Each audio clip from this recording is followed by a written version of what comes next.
So the curses. The curses will also show us, a lot. You'll also notice that the order is now reversed because in the beginning with the actual temptation goes snake, Eve, man. In order of responsibility goes man who blames woman, and then woman who blames serpent, and now serpent is now the focal point for the curses that God's about to pronounce. So there's a lot of structure in the literacy here. And anyways, so the curse against the serpent. So we have serpent here. So cursed are you above all the livestock and all the wild animals.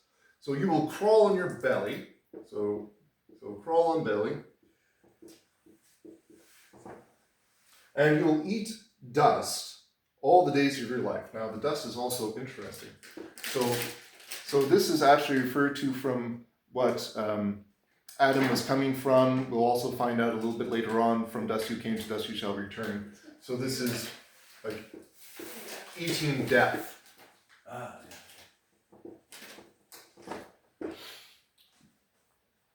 And I will put enmity between you and the woman, and between your offspring and hers. He will crush your head, and you will strike his heel. Now the actual Hebrew verb there for crush and strike is the same one.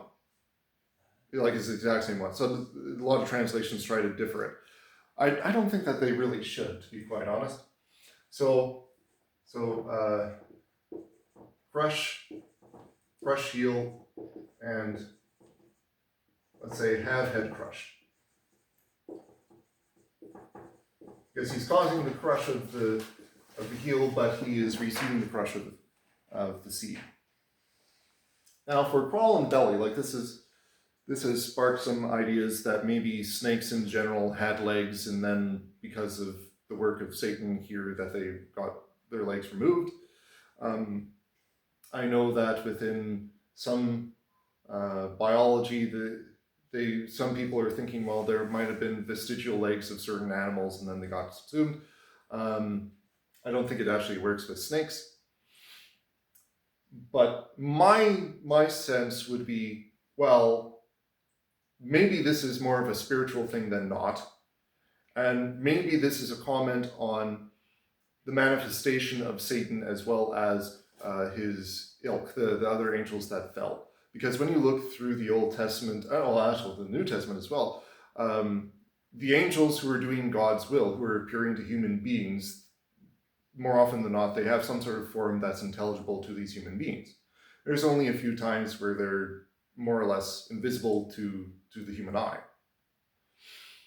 So my thought would be that this crawling on the belly is a little bit more metaphorical for Satan can no longer appear directly as an angel to people, that there is some power that is taken away from him and his ilk. Typically when we see demons in the New Testament, I mean, the one notable example that comes to me is like they're either possessing people or in a situation where they get cast into a flock of pigs. And pigs are, at least culturally at the time, unclean. Yeah. So, and that's really what you find with unclean spirits, is they're possessing somebody. You don't find any description of them somewhere. It's always a case of possession. So the closest we actually have for any sort of physical image would be St. Paul's offhand reference, Satan can appear as an angel of light. So could he appear in dreams? Yeah, sure, but kind of a physical manifestation as some of the other angels, we don't see that anywhere. So that would be my interpretation of this. I'm very much willing to be corrected on it if it is in fact wrong, but that's going to be my interpretation of it for now. Okay. So I also mentioned eating death, so dust, reminiscent of death. Yes? I'm sorry, the lake of fire. Yes. Made for Satan. Yes. It's the death. Yes, it is the second death. Well, second death for humanity, because angels themselves don't actually die. Yes, so the lake of fire was created specifically for Satan and his angels. So all those who are falling into original sin, like their true destination should not be the lake of fire. It should be, well, the restored creation. But anybody who is under the veil of Satan, that is, those who are, because Satan still has his work to do. He's still supposed to be the accuser. Even though he's not doing it right, that's still his job. So if he is still, as you might find, prince of the world or god of this world, like those phrases come up in the New Testament, like he is trying to veil all the people of the world with the law, so that they do not see the gospel. He wants them to understand only their condemnation and their own obligation to do a law. But since people are veiled with sin as well, like they're suffering from original sin, they try to format their own new rules for themselves. So Satan's job is to try and get people so obsessed with the law that they do not understand the need for the gospel. Okay, so anybody who's under that, who's rejected Christ, they're on the side of Satan, whether or not they want to be. That is where they are.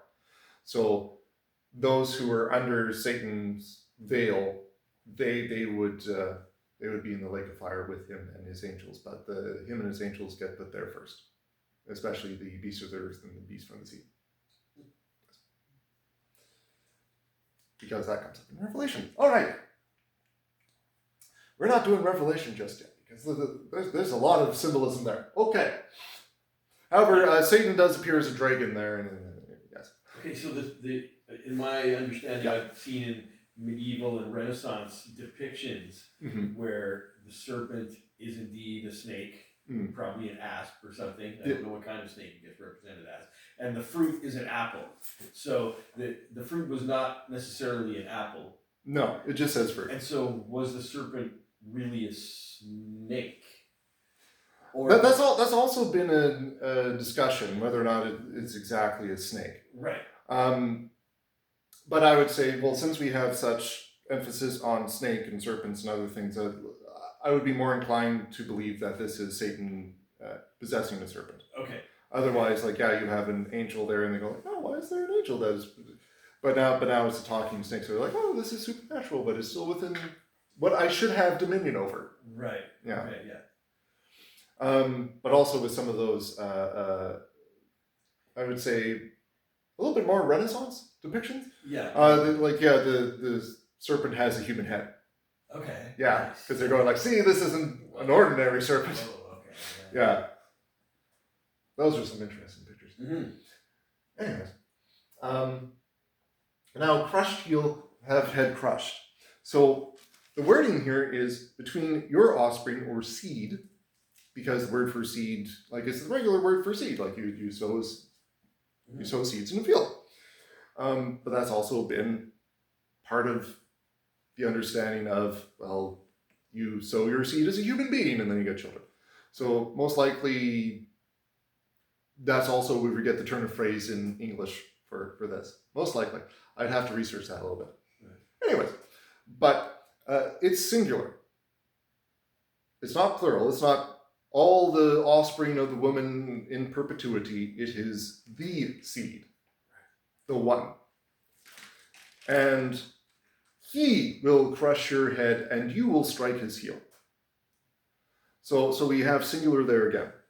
So we're like, oh, well, what children do Adam and Eve have? Well, you have Cain, and then you have Abel, who Cain killed. So you're not really doing too well there. So we're like, well, who's the actual seed? Like, is it Seth, the other one? And I say, well, Seth is actually a Christ figure. A subtle one, but he's still a Christ figure. But no, this is actually what we call the proto-Evangelion, the proto-Gospel. So this is actually prophesying Christ, that Christ will crush the powers of Satan, that he will crush the head. So when you kill the head, the body will die. That's not a biblical phrase, but that's basically what you get with a snake. Whereas if you crush the heel, the person still lives.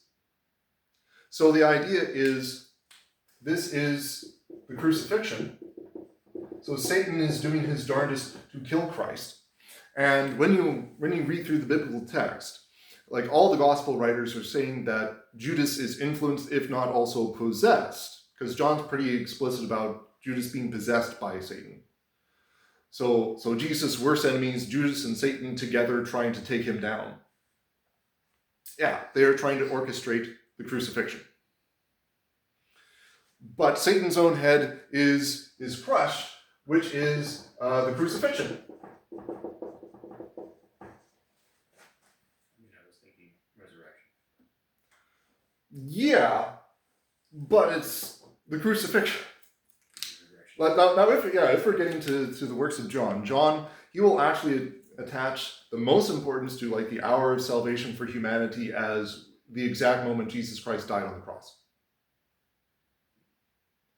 Because in the Gospel of John, and the other Gospels, of course, they have their own words on this stuff. They have a lot more words about the crucifixion than anything else. Like sometimes they're a little bit brief on the resurrection. Right. Like Mark's relatively brief. Luke actually has more stories, but Mark's pretty brief. But for John, what John's doing is he's like constantly building up to this for the whole gospel. The hour. And the hour is come. Well, Jesus explicitly says the hour is come when he gives Judas the bread at the Last Supper, and Judas goes out into the night and tries to betray Jesus. And then all the other disciples are going like, hey, wait a second, what's going on? Well, with the exception of John. John is most likely so close to Jesus that he actually hears what's going on. All the other guys might be too distant and arguing amongst themselves who's going to betray Jesus, that they don't actually recognize that Judas is the one. So when he goes off, they just assume, oh, he's going to be giving alms to the poor or buying more stuff that we need. But no, Judas goes off into the night basically to round off the officers of the temple to get Jesus arrested so that he can be tried and killed. So as soon as Judas leaves, Jesus says, now the hour is fulfilled. Now the Son of Man is betrayed. So he's saying like, yes, this is my death. It has come to my death. And at the cross, specifically, he says, it is finished. And if you really want to know more about that, I suggest watching one of the two videos that I have done about this, one in the devotional series of John, the other one I did relatively recently with the Tuesday morning Bible study on John, where I go on for like over an hour on the significance of this one word in Greek. It's translated as 3 words in English, but it's 1 word in Greek. But yes, there's a lot to be said here. And essentially Jesus is saying the culmination of all human history, starting from basically here, all human history is culminating here. It is finished. And it's also finished in the sense that everything that comes afterwards is detailed by the cross. So because I have won the victory at the cross, the resurrection is assured, the ascension is assured, and the second coming is assured. Everything is brought about by this singular action. All of salvation is culminating in this. So Satan, he is defeated by the crucifixion because Jesus Christ has won salvation for all mankind there. All sins forgiven. There is one sacrifice for the forgiveness of sins. For all sins, for all people, for all time, it is done. So Satan is quite noticeably crushed by his own attempt to overcome God. Of course. But yes, I can understand, like, yes, you would assume just the resurrection here, but it's the crucifixion leading into the resurrection, because how can you rise from the dead if you don't die? Right, yeah, it has to be there for the resurrection. Yes. Yeah, this also comes up in a few different passages talk about resurrection. Say in 1 Corinthians 15, Paul says, you silly people, don't you know nothing can come to life unless it dies first? So you have to bury seeds in the ground for them to grow into a crop.